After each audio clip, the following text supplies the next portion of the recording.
तो hello empire head, तो आज हम बात करेंगे बोगुतानो रीमेक एक रीमेक लाइफ के एपिसोड 12 के बारे में, जो इसका लास्ट एपिसोड है। तो लेट्स बिगिन।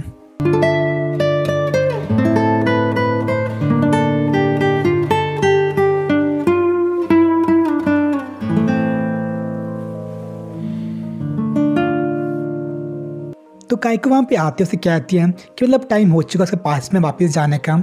उससे पूछती है क्या मतलब श्योर है वापस जाने के लिए, क्योंकि जहाँ पे उसके पास बहुत ज़्यादा हैप्पीनेस, उसके पास अपनी पत्नी और बच्ची हैं और जितने वहाँ के लोग थे उस पर ट्रस्ट करते हैं, और क्या मतलब उस चीज़ को छोड़ सकता है। तो फिर इसलिए क्या था कि मतलब पास्ट में इसलिए नहीं गया था ताकि वो हैप्पी हो सके, या फिर अपनी चीट भी आई उसके सक्सेसफुल बन सके, बल्कि वो इसलिए गया था ताकि वो प्लेटिनम के साथ काम कर सके और मैं अपनी स्ट्रगल और मेहनत से उन पर बड़ा नाम कर सके अपना। और अगर उनके साथ रहने के लिए उसे फ्यूचर अपना सेक्रीफाइस करना पड़े तो मैं इसके लिए तैयार है वो। और जब उसे मैं वापस भेजने के लिए तैयार होती है वो, तो उसे रुकने के लिए कहता है।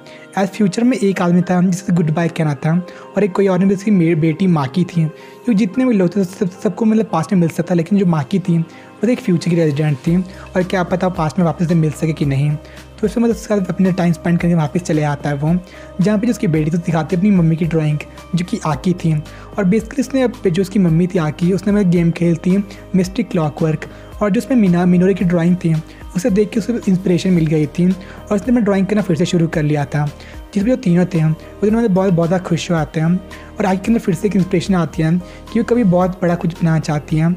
और जब सुबह होती है वो उन दोनों से टाइम स्पेंड करता है, और फाइनली अपना गुड बाय और थैंक यू कहता है। और जो काइको से लेने वहाँ पे आ जाती हैं और बेसिकली उसे कहती हैं कि कैसे वो अपने आप को जिम्मेदार ठहराता रहा हर चीज़ का, लेकिन उसने अपनी पावर का कोई गलत उपयोग नहीं किया। या जैसे मैक्सिमम जो रिसर्च वाली एनिम होती है उसमें जो हमारे मेन कैरेक्टर होते हैं वो अपने जो फ्यूचर का अपने फ़ायदा उठाते हैं अपने लिए पैसे या बेरा या कुछ और फेमस होके, लेकिन इसने कभी ऐसा नहीं किया। बेसिकली इसने अपनी स्ट्रेंथ का यूज़ किया अपनी चीज़ें करने के लिए, और जितने वहाँ के लोग थे उनका ट्रस्ट भी इसने इसी तरह जीता, ना ही कोई अपनी फ्यूचर का कोई चीज़ यूज़ करके। तो आप कह सकते हैं इसने बहुत सही मतलब इस चीज़ का बताया है। तो उसका लेकिन उसके बाद भी चीज़ क्या था कि चाहे उसने कुछ भी किया उन्होंने उन लोगों का फ्यूचर को ख़त्म कर लिया था। उसका क्या था कि मतलब पूरा ईगो उसके अंदर आ गया था कि मैं कैसे उन लोगों का सेवर बनेगा, ये मतलब बहुत ज़्यादा गलत बात थी। तो वो चीज़ एक चीज़ और करने वाला था कि उनकी ट्रस्ट जीतने की कोशिश नहीं करेगा, नहीं अपने ऊपर को डिपेंडेंट होने देगा, बल्कि अब और उनके और ऊपर ट्रस्ट को खुद करेगा।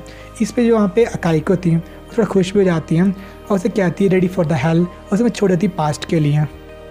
तो काइको से 11 साल पीछे पीटती है पास्ट में, और वो उठता है जब सुरखी ने ड्रॉप किया था उसके नेक्स्ट दिन। तो वहाँ मिलता है नानक और आकी से। तो उसके बाद उसकी जो अब्सेंस थी सुरखी की उसे एक्सेप्ट कर लेता है वो, नहीं तो लास्ट टाइम उसने उसे एक्सेप्ट नहीं किया था, और उसकी वजह उसका काम था वो खुद कर रहा था, और इसको उससे टोल बहुत ज़्यादा पड़ गया था। लेकिन इस बार उस चीज़ को वो एक्सेप्ट कर लेता है, और जो उसका अपना पैशन था उस पर ध्यान देने के लिए कहता है कि मतलब एक ही चीज़ के बाद पैशन और उसके हिसाब से वो काम करेगा, और वो वही चीज़ करेगा उस पर मैं बिलीव करता है।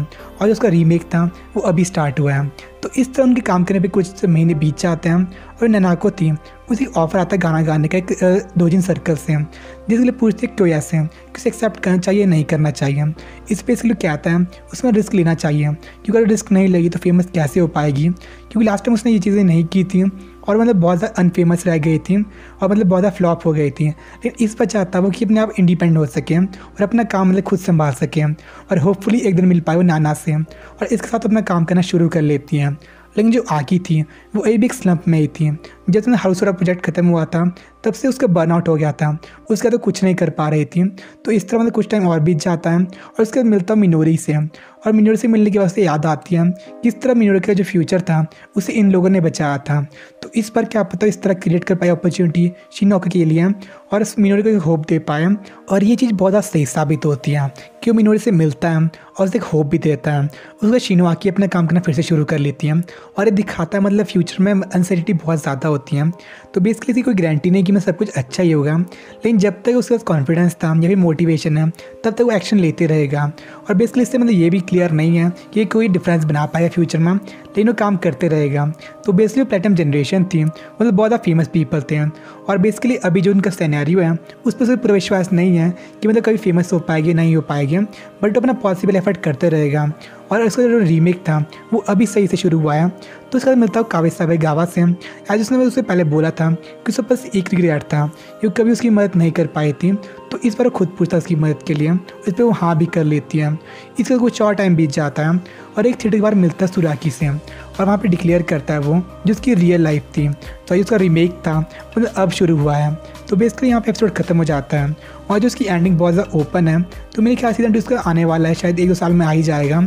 और ये सीरीज़ मतलब काफ़ी सही सीरीज़ थी। ये सीरीज़ बहुत ज़्यादा सिंपल है, लेकिन ये जो मैसेज थे वो बहुत ज़्यादा स्ट्रॉन्ग है। एज आपने देखा है वो जिसमें उनकी बहुत ज़्यादा मदद करने की कोशिश करता है वो, लेकिन तीनों बर्बाद हो जाते हैं।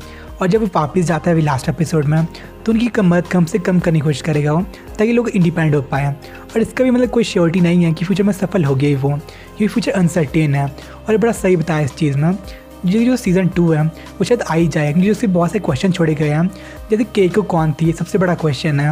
और सूर्य की वापस आया कि नहीं, ये भी क्वेश्चन है।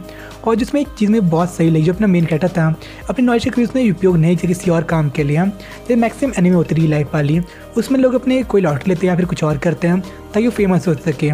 इसने पर ऐसा कुछ भी नहीं किया, बल्कि अपनी इसकी अपनी स्ट्रेंथ थी उससे काम किया।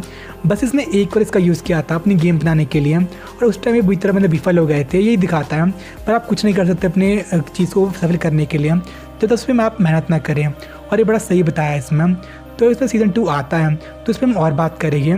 तो आज के लिए मतलब सीरीज़ हमने ख़त्म कर दिया, तो मिलते हैं नेक्स्ट सीज़न में। तब तक के लिए Sana bye, good bye bye.